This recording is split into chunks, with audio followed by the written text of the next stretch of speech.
যোৱা কেইবাটাও বছৰৰ পৰা অসমৰ ৰাজনীতিত এটা বিশেষ সিন্ডিকেটে চলাই আছে। ইয়াৰ আগত আমি কেইবাটাও সিন্ডিকেট শুনা পাইছো। কয়লা সিন্ডিকেট, পাথৰ সিন্ডিকেট, গৰু সিন্ডিকেট, বালি সিন্ডিকেট, কিন্তু এই গোটেইবোৰ সিন্ডিকেট চলাই আছে এটা বিশেষ ৰাজনৈতিক সিন্ডিকেট।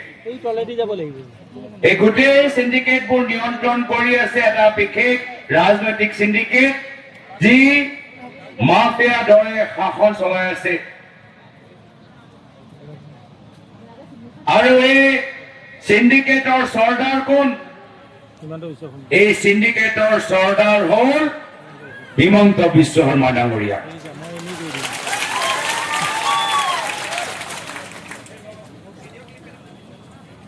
সঁচাকে কবলৈ গলে এই সিন্ডিকেটৰ, এই ৰাজনৈতিক সিন্ডিকেটৰ আৰম্ভণি হল কংগ্ৰেছৰ দিনত।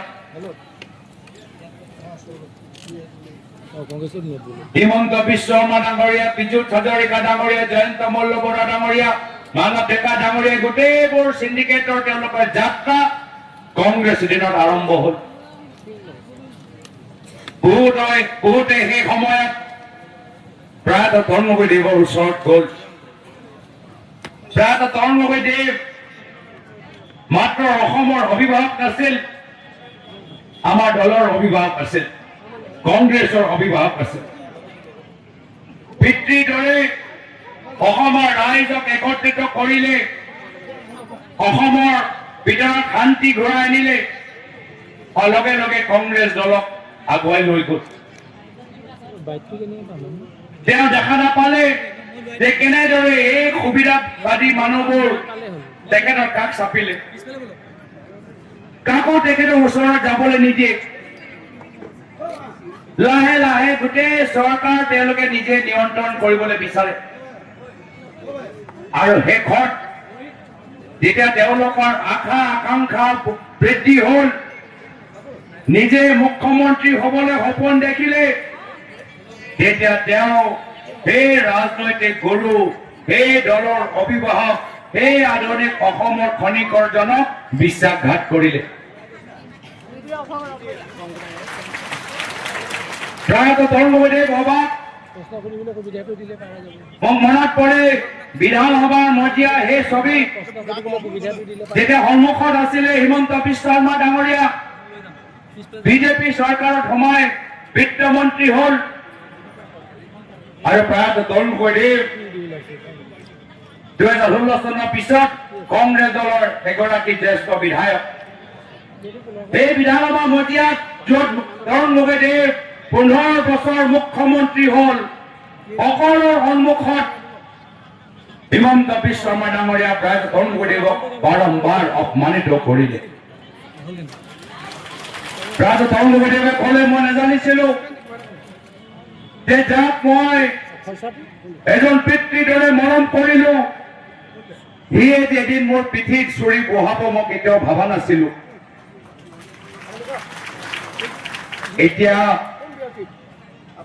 অসমৰ জনসাধাৰণ, সমগ্ৰ অসমৰ ৰাইজ এইবাৰ এটা সুযোগ পাইছে যে এই পলিটিকেল সিন্ডিকেট যি তেওঁলোকে অসমত অপশাসন চলাই আছে, তেওঁলোকৰ ভ্ৰষ্টাচাৰী শাসন, তেওঁলোকৰ চেষ্টাচাৰী শাসন এইবাৰ চিৰকালৰ বাবে অসমৰ পৰা 9 তাৰিখত বিদায় দিব লাগিব।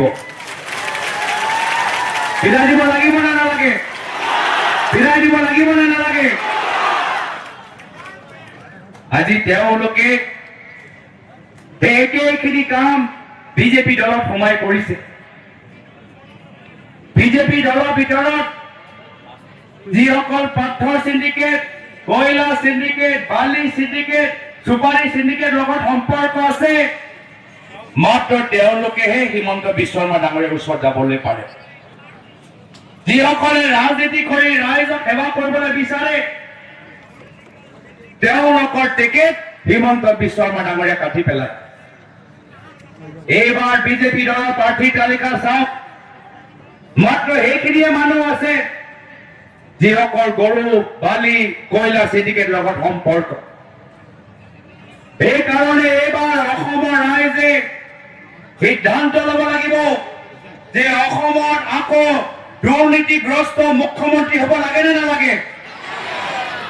আকৌ এনেকুৱা এগৰাকী দুৰ্নীতি ব্যক্তি আমি অসমৰ মুখ্যমন্ত্ৰী হ'বলৈ দিম নে নিদিম?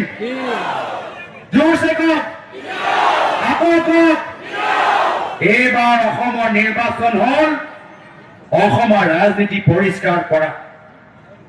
বহুত লেতেৰা হৈ গ'ল, বহুত নিম্ন স্তৰলৈ গুচি গ'ল, বহুত তৰল মন্তব্য, বহুত হ'ল তৰংগৰ মন্তব্য।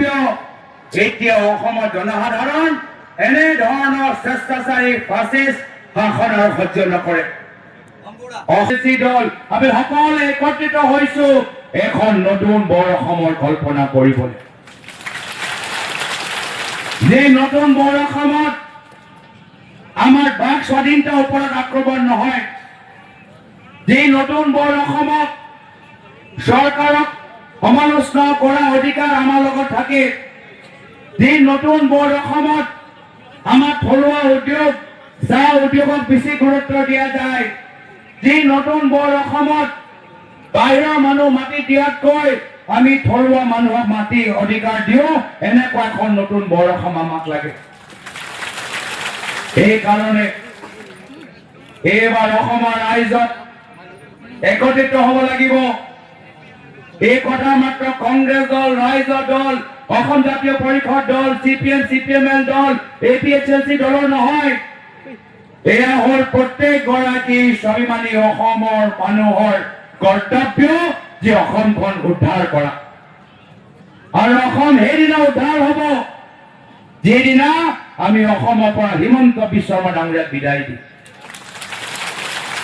যিদৰে প্ৰায় আৰু কেতিয়াও আঁচনি নামত অসমৰ মহিলাসকলক কেতিয়াও